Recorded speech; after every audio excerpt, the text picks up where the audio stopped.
তাআলা যদি দয়া করে আমাদেরকে মাফ না করে, আমাদের বাঁচার কোনো উপায় নাই। আপনি কি ভেবেছেন আপনার নামাজ দিয়ে আপনি জান্নাতে যাবেন?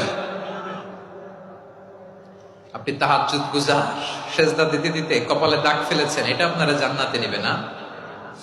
আপনি এলাকার সবচেয়ে বড় হাতেম তাই দানশীল, এই দানের ভরসায় বসে আছেন। কশিন কালো না, আমাদের নামাজ, আমাদের রোজা, আমাদের ইবাদত, এগুলোকে মিজানের পাল্লায় উঠালে কোনো ওজনই হবে না। তবে আমাদের একটা কৌশল জানা আছে, আমরা আল্লাহর রহমতের ভিখারি।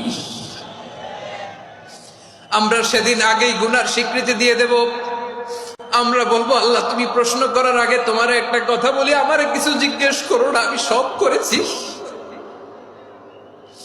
এমন কোন পাপ নাই যে পাপ আমারে দিয়ে হয় নাই।